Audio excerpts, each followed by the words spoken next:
ba ñuy waxee xol wala parce que quoi qu'on puisse dire Ousmane Sonko nit la rek aussi. oui non soo ma mayee sànq defe naa taxawu Sénégal.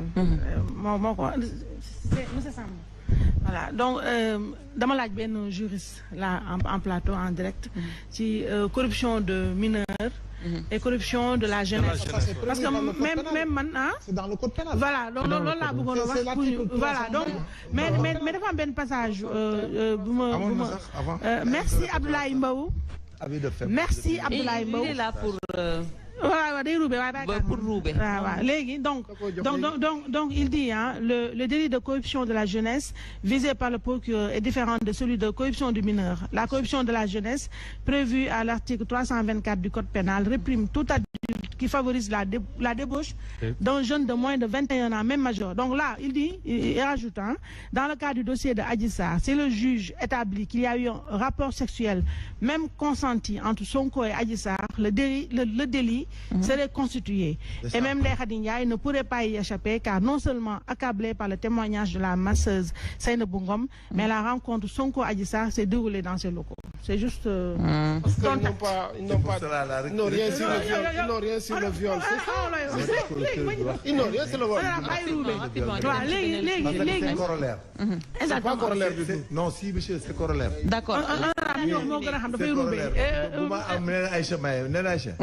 Pour que les gens se comprennent davantage, le histoire au procureur, moi, il est répété qui c'est ce qu'on appelle le fait d'abuser des faiblesses de mineurs. Ça entre dans les circonstances aggravantes du viol. D'accord. Maintenant, même si le consentement, même si le procureur, s'il est établi que la conjonction sexuelle a eu lieu, et maintenant, là-bas, le consentement qu'il va présager pour se disculper, je donne un exemple, je vais établir qu'il y a conjonction sexuelle.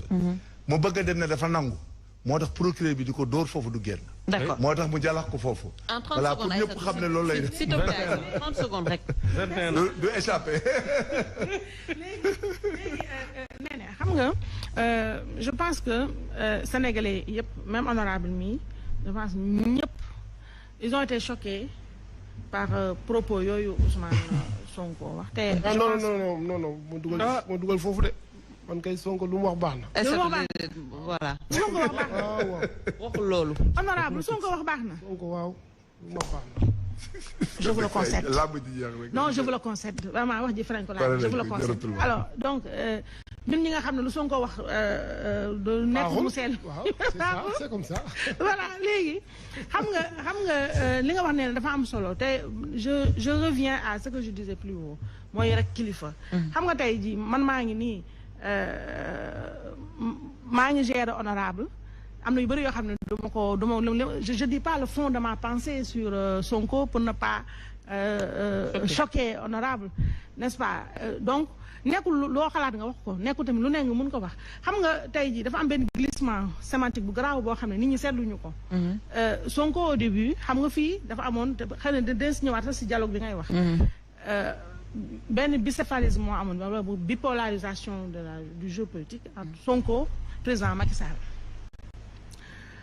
si diggante bi président Macky Sall ba mu dem comme ni ma wax rek ba mu dem ba rendre compte ne Sonko est devenu une réalité je vous le concède aussi donc après il y a eu de sec on va y revenir mais Sonko moom man président Macky Sall kenn musu ko dégg mu tudd Sonko kenn musul dégg mu tudd Sonko kenn bu yox Macky Sall doo ko dégg mu naan président Macky Sall lay wax mais bii passé yàgg naa def accident de langage xaw ma nu ko laay ma waxee corruption de xaw ma la noo ko làkkee noonu si tubaab mais bi mu mujjee def nii dafa wane honorable di nga ma baal mais pour man benn état de panique bu garaaw a garaaw la wax ndax demoo xam na peut-être li nar a xew nga toog pour la première fois kenn mësul dégg aussi Sonko tudd Adji Sarr Sonko bu daan tudd Adji Sarr dernièrement seen confrontation fii la ñu di ko tagg waaw non xale bi moom wax dëgg yàlla dafa baax Sonko Adji Sarr donc laa mos a dégg mu koy wax lu baax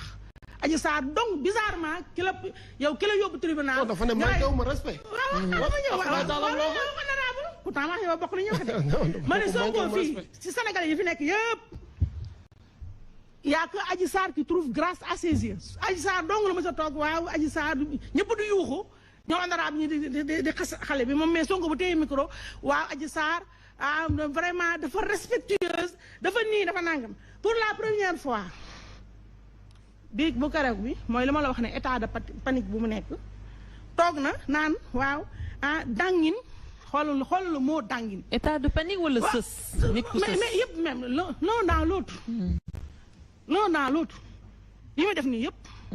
pour man terreur daf ñu terroriser woon mais terreur bi dafa changé de camp mooy yi muy def nii du woote wala du truc mais taxaw naan sénégalais yi dangin nga xas jigéen nga ne dangin waaw dangin boo xamante ni su ma demee bay su ma demee dégul baax li mu wax nee ne su ma demoon bay siif ñàkkuma jigéen non dafa njëkk ne raflé wu ma jigéen su ma bëggee jigéen damay dem gis kenn ñu may ma takk ok ça on va y revenir su ma demee bay siif du ma jël dangin bu AVC moom xam na de gis nga connotation jabar bi mu wax jabar la wax ça a un sens waxul gel waxul doxaan Adji Sarr ñëpp dégg nañ ko fii mu yàgg ko wax na ko défier ko waxuma sax bu mujj bi ñu passé waaye yàgg na ko défier ne Sonko yow waxal rek ndax man ak yow amuñu nu mu demee nangam donc moom mu dugal jabar benn ñaareel bi mu ni dangin mais moom dangin boobu yàgg na faa dem kon moom moo bëgg ay dangin kon parce que yàgg naa dem bàyyi na ñaari soxnaa dem seeti ji ay dangin. mais non pour un service bien déterminé. honorable ma ñëw léegi baatu dangin boobu. moo garaaw 30 secondes xam nga déshumanisation la may ma rek. xam nga déshumanisation bu garaaw la xam nga tey jii je fais benn digression. man Mimi Touré yàgg naa wax fii sama yaay la.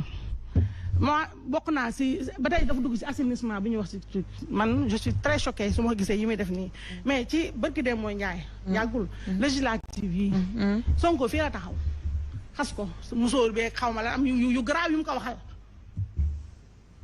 Sonko yàgg naa xas jigéen te loolu je trouve que c'est une atteinte violence bi xam nga kan ma ko wax si ñoom ñaar ñii mais violence bi Sonko di teg nit ñi di ko teg jigéen ñi mais dafa garaaw te loolu jigéen dañ si war a jóg mu ni AVC man mon mari a fait un AVC moi depuis 3 ans je vis avec ça xam nga AVC li ñëw li may dégg nit ñi di wax naan président Macky Sall dafa musugul mos prison moo tax mu yóbbu nit ñi prison mais yow nga bëgg a jiite réew moom Sonko je suis sûr que dans sa famille wala ses proches am na au moins kenn ku mos a am AVC wala ku am mbokk ba am AVC mais xam nga feebar dafa garaaw AVC bokk na ci feebar yu gën a garaaw ci àddina bi man j'en sais quelque chose je vis au quotidien avec ça nga toog tey Sénégal yi di la dégg nga xas jigéen d'abord déshumaniser nit nga déshumaniser ko tu le ravales au rang de bestiole ba pare nga ñëw tudd AVC xam nga loolu dafa yomb ñu ni accident de langage la c'est-à-dire nen il faut absolument que ñun ñii bëgg ñu jiite ñii nekk ci mooy li ma wax actuellement politique amatu fi ay xeex ma fi am sànq Ablaye Mbow wax na rappelé na à juste titre que du ay affaire adversaire avant ñu avant adversaire la ñu xamoon mais léegi nii les gens se donnent des coups d'accord te loolu yëpp nag wax dëgg yàlla honorable sa waay moo ko fi indi sa waay moo ko fi indi avec l'émergence de Sonko il y a eu l'émergence des saagakat des insulteurs des journalistes partisans des journalistes ceci pro Sonko léegi ku bëgg a buzz da ngay nekk pro Sonko mais c'est grave pro Sonko yëpp ñoo am buzz honorable donc man bon en fait moment bi sax laa wax ne débat bi si laa gën a nekk à l'aise parce que ça nous permet un peu de parler de nous fan lañ teg projet bi ak lan lañ namm ci Sénégal. mais seen projet sa waay moo ko njëkk a yàq seen projet bi moo ko njëkk a yàq. non suñu projet bi nga protéger man je voulais faire abstraction ci yëpp li nga wax. mais Sonko respecté na jigéen loolu man j'en suis sûr et certain. bu fekkee ne wàllu feebar Sonko am na fu mu teg ki nga xam ne. bu fekkee ne wàllu feebar bi nga tudd noonu. Sonko am na fu mu teg ki nga xam ne yàlla da ko teg nattu. ah wane ma ko keroog de.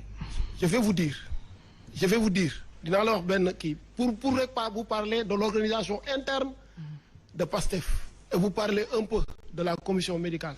bi nga xam ne yi nga situation yi ngay gis nii ci réew mi xale yi ñiy dóor bal des fois ñiy perdre usage de leur kii ba di def sax AVC bi ngay wax nii ñun parti bi ñoo koy jël en charge. kon ka waru xas ñoo am. AVC waru xas kenn moom dafa war a bàyyi xaste. xasul kenn Sonko dafa war a bàyyi xaste. xasul kenn. moom dafa war a régler làmmiñam bii dafa war a bàyyi xaste. nga Sonko yàlla moo ñu ko wàccal. ñu am au moins pour la première fois dans l'histoire politique du Sénégal. ñu am koo xam ne buy wax. il parle trop il parle mal. c'est un homme entier. non c'est pas un homme entier buy wax day wax sénégalais li mu am. non te sénégalais boo gisee tey jii dans les 46 départements. yow yaa ngi ne ba nga si toogee ba léegi. laissez-moi quand même. yow honorable dérapé go ba nga fi toogee ba léegi xool seen assemblée bi nga xam ne. waaw bàyyi moom dama indi parlementaire ne Sonko mooy jiite Sonko est le seul leader politique au Sénégal. non mais laisse-moi dafay jiite ñi muy jiite ñoo ko ëpp personnalité. non bëgguma sax wax. xoolal ñi regarde honorable yaa ngi toog ba léegi. non yow sànni woo xeer yow xaste woo. yow dérapé woo. non damay dem laaj ba waa assemblée nationale. man ak yow ñu ngi waxtaan calmement. mais d'accord on doit discuter on doit échanger. mais sa waay bu ñëwee bu teyoon micro bu fi ñëwoon fii fi ñu toll nii bu teyee micro mu jàpp ko à l'image dina xaste dina gatsa gatsa dina ne nangam mais non loolu on n'a jamais vu quelqu'un qui a un langage aussi ordurier que Sonko. loolu contexte ki mu ko seqal la vraiment yow mii. non mais je vais vous dire mais laisse-moi vous dire. honorable foog nga waxante honorable parce que honorable tam dafa may bëgg a wax. may ko mu yeggale temps bi léegi mu jeex. bàyyil ma yeggale ñun dañu sant yàlla ñun on était entre quatre murs ñun pour ñun Sénégal xam nga fu mu yemoon ñu toppatoo suñu liggéey lu ñu am def suñu poste bokk suñu njaboot président Ousmane Sonko. indi leen projet bu ngeen war a indi projet. d'accord mu wax ñu ne nan ba doomu aadama nan la war a taxawee ci réewam. mais est-ce que da ngay déplorer yenn cas. qu'est-ce qui s'est passé pourquoi ñu toll fii mais dañu sës. vous êtes dos au mur. nous sommes dos